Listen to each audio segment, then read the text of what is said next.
It's like, don't keep it isolated, because that's the key to the abuse continuing, is to keep it isolated. You talk about it, someone that you feel safe with, that actually could do something.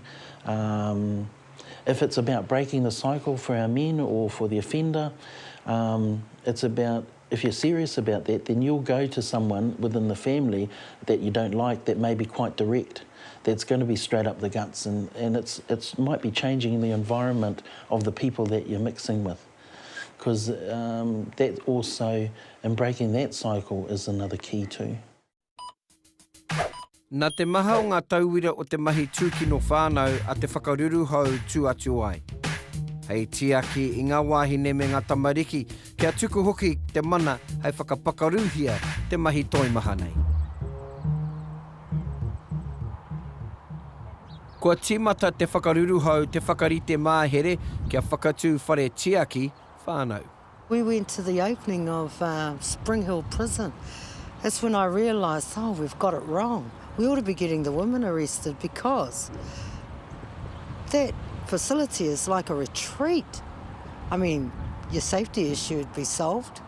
They have community involvement there now. You know, I just thought, whoa, we got it wrong.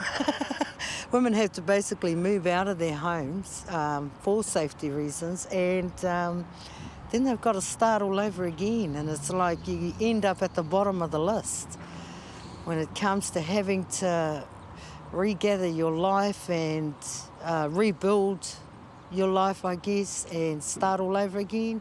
That's just too hard, and they don't get a lot of money in the benefit. The women are just making ends meet, and actually there's quite a few families that aren't even meeting their specific needs. This plan was brought together over 10 years ago, and to whakaruru hou with community support purchased the land that we're on. The whakaaro farm a kuia here in Tainui, tēnei te whenua mō nā wāhine whakaruru hou e nā wā i mua. So for us, we're just taking that same concept and bringing it here, back here to this whenua. Kua kahata mai tēnā kāwana, ki te titiro, ki te māhere rautaki mo tēnei piringa wāhine mo te hāpori. Kaore he wāhi pēnei ki Aotearoa katoa nei. Nō reira, kaore anō etahi pūtea kia tuku atu mo te kaupapa nei. Ko te raru anō, kei te haere tonu te wā me te piki o te autu o te waihanga. We're not cuddly, we don't have a yellow ribbon or we're not cute. You know, domestic violence isn't cute. So although we have a lot of support in saying no to domestic violence, trying to attract sponsorship is difficult, no matter where you are, whether you're in Kirikiriro or in Whakatane. It's just not, it's one of those charities that you would rather not tick the box to. I te piringa wāhine, ka toha atu te tautoko me ngā kōrero whakamārama mehe mea ka pā tēnei mahi kino ki a koe. Ka kore ngā piringa wāhine e whakawā i a koe. Ka kore hoki e tono me mahi pēnei.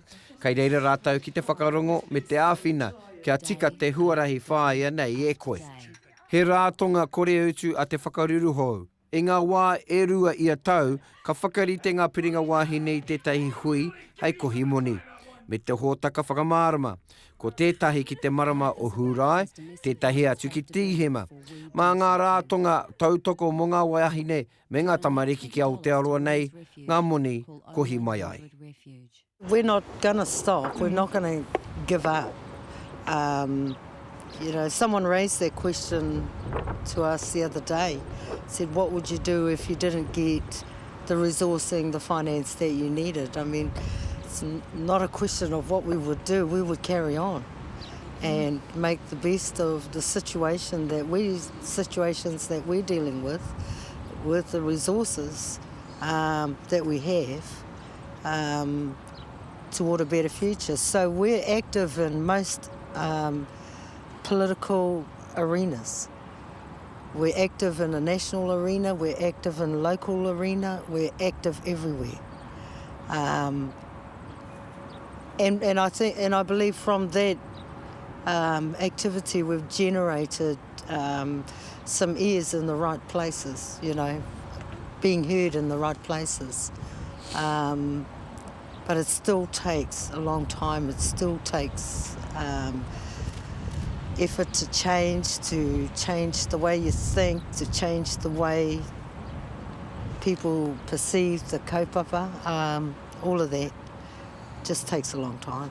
Ahakoa he toi maha te whai pūtea, ka ūtonu I nei kaimahi wahine kaha ki a rātau mahi, me te tūtukinga a o rātau hia. My understanding too, Ariana, is that this is going to be a 24-hour facilities, which is open, which is a big change from where we've been in the past in terms of most of our whares have been closed down. Yeah. This way we have an opportunity to work with our whānaus in a more sustained manner in terms of having their own whare to be in. We have a crisis area where wahine and where safety is an issue can be housed as well. Ki roto I nei whare rereke rawa ki era o te whakaruru hou I nei rā, he whare hou ka wai hangatia a tōna wā, hei maru mō ngā tamariki. Ko tōna pai anō, ko te noho ngātahi o ngā whare me ngā tāngata katoa. Hei mea rereke I nei rā, ara ko te tū o ngā whare ki ngā wāhi katoa o te taone, ki tērā tiriti, ki tērā rori. Ka noho ki ngā piringa kaimahi ki runga, kia riro I ngā wāhine te tautoko mō ngā haura katoa o te rangi, whetūrangi o te wiki. Kia ora, no mai haere mai into transitional and wellbeing whare. This whare is for women that have come through refuge, come through crisis.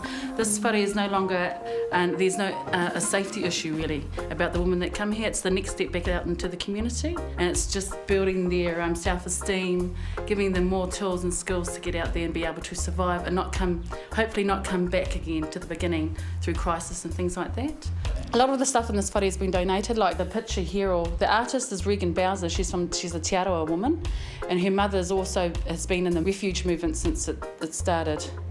And a lot of the artwork, even at Pembroke, is Regan's artwork. So she gives a lot to refuge too in the way of art and things like that, very talented. So a lot of these things in here are donated from whanau in our community and from organisations. The things you have to go through here to rebuild your life after DV, you have to get everything. If you weren't able to walk out with your furniture, which very rarely are any of the women able to do, you're not able to walk out with your linen, you're not able to walk out with your cutlery or your, any of your possessions, normal possessions. In fact, you'd be lucky to get out with all your clothes, if that. What would be good is if they go in and get him out. Because at the moment, how it works is she and her children have to come out, and there's one person left in the house.